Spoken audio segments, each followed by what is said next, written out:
Hi there folks, welcome to Dunsy's Guitar Stuff and welcome to another guitar lesson on how to play new wave of British heavy metal, specifically the new wave of British heavy metal legends, the Tygers of Pan Tang.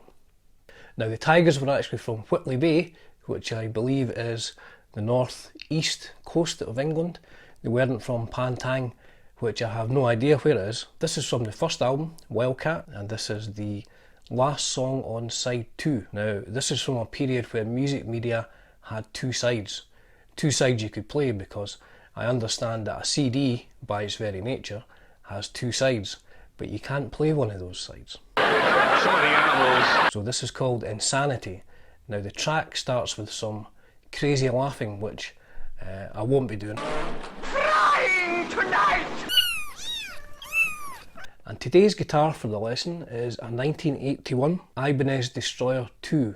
The model number is a DT50. Now this was probably the lowest model, but it was made in Japan, and more importantly, in fact most importantly, it looks like Adrian Smith's Ibanez Destroyer that he used in the early 80s in Iron Maiden. And if you're ever going to have an Ibanez Destroyer, you really need a fire red Destroyer, so you look like Adrian Smith. Now, as you'll notice, there's one glaring inaccuracy with this compared to Adrian's guitar. That is the pickups. These are EMG H2 and H3s, which to be fair sound quite good. They're passive humbuckers with coil taps. However, they don't look like 1981. But the good news is, which I can reveal here, exclusively reveal here, might I add, look what came in the post. 2 double cream DiMarzio super distortions. Now I don't know if you can see them because I haven't quite worked out the camera yet, but once these go in this guitar, we will be talking 1981. So let's bash on with the guitar lesson. So this song is in standard tuning, 440 pitch. Technical term there. Starts with harmonics on the 12th fret of the G and B strings, which you then catch 4 times with your wang bar. Excuse the terminology there folks. And then you catch the same strings at the 7th fret.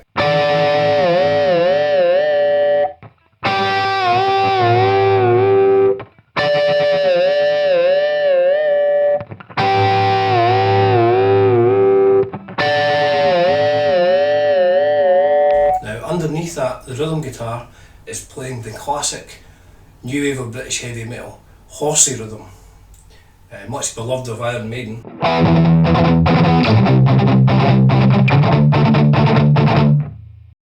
But they're not playing that. They are playing an E. Now there's a lot of palm muting in this song, so you need to get your palm quite close to the bridge. And this is a string without palm. Palm muting. So it's triplet. Now I'm just playing this as a power chord. I'm just playing the open E string and the 2nd fret of the A string. So that plays underneath those harmonics, and then both guitars play a C, a G, an A and an F. Like this.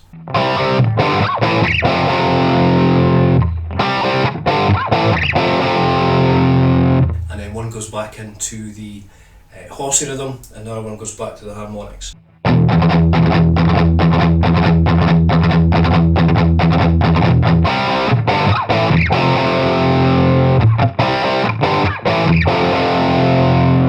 then into the verse. Again, it's just the open E power chord. This time it goes to a C, a G and an F sharp.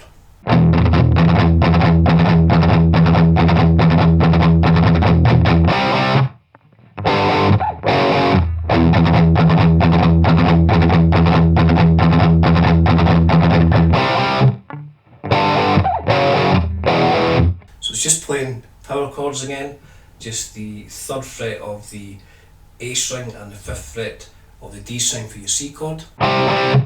and then move those over one string to the 3rd fret of the 6th string and the 5th fret of the A string for your G, and then down one fret to play the F sharp and then the E.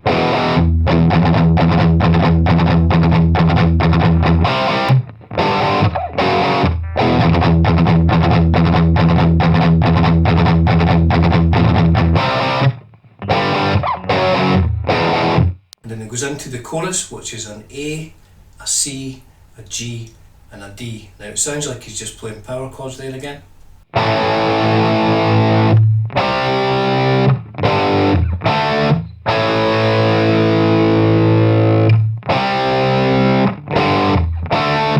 And then back into the horsey rhythm, galloping away.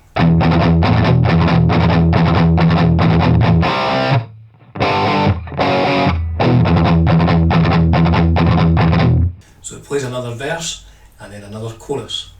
Then going into the middle 8, this is probably the first time in the song it sounds like he's playing a full chord.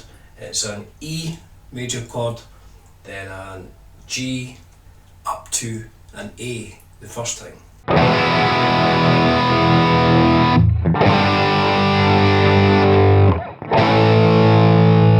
then back to the E. And then the second time, the other guitar, I think he's overdubbed, Rob's overdubbed another rhythm track. The same chords, E, G and A, but it sounds like it's up here, and there's a hit on the bottom E string first.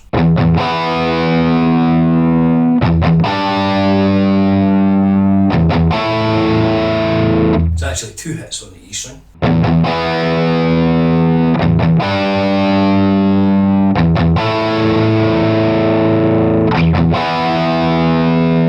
And then the next few times it's the same chords again, but what they're doing is they're fading the chord in.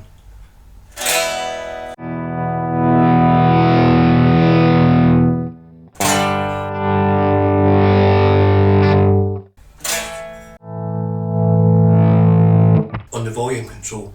Now as you can see, it's so long since I used a tremolo, I'm struggling to even get past this to find the volume control. So you kids will master this a lot quicker. Then as it comes into the solo proper, the rhythm guitar speeds up a bit. It's the horsey rhythm again on the E, the G and the A.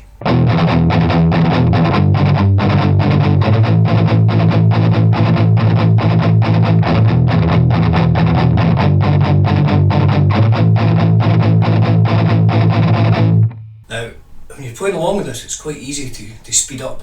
It's like you're galloping on a horse, you're actually trying to get to the finish line. But there's no prizes for coming first in this game.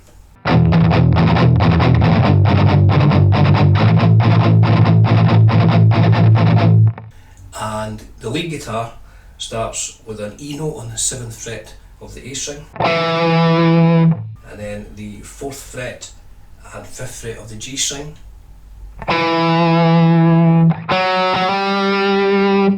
and then the 9th fret of the D string back to the 7th fret of the D string.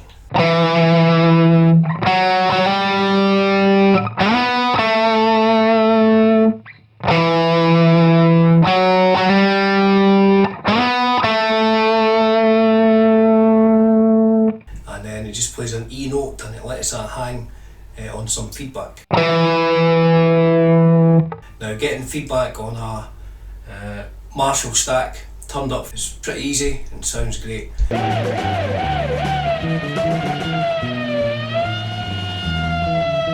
Getting feedback in your spare room playing through a ancient Pod XT Pro at low volume, it is not easy to get feedback, I can assure you. So we'll just pretend there's feedback there. So when it goes into the next part of the solo, now I'm not the world's best finger tapper, and this is a bit of strange finger tapping. I mean, it's not like it's, how would you do it? It's not like that. He seems to be hammering on just the G string on the 12th fret. And then he's tapping the G string on the 17th fret, and then twice on the 15th fret, back to the 17th fret, back to the 19th fret, all the while hammering on this G, and it's a bit difficult to do, to be honest.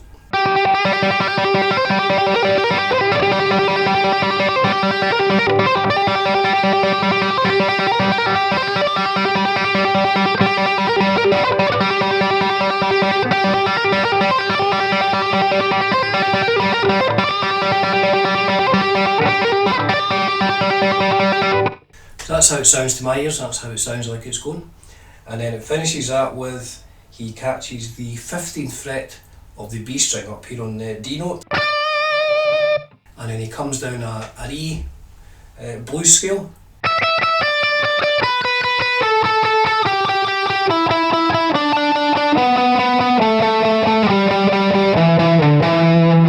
Now on the album it sounds like he's playing those notes just down the B string and then onto the G string.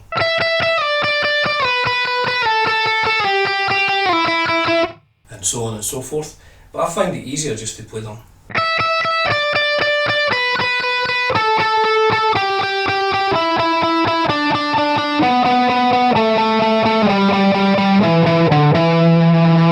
So after that, the lead guitar starts following the chord tones, so the chords are playing the E, the G and the A, and the lead guitar starts on the E on the 9th fret of the G string, and he plays the 11th fret of the G string and the 11th fret of the D string. And then you move up 3 frets to hit the G on the 12th fret of the G string, and it's the same pattern. And then up another 2 to hit the A chord, which is the 14th fret of the G string. And those are the notes that he's playing. It's a slightly different pattern than that, but that'll get you in the right ballpark. And then once the solo's finished, it takes you into another verse and a double chorus.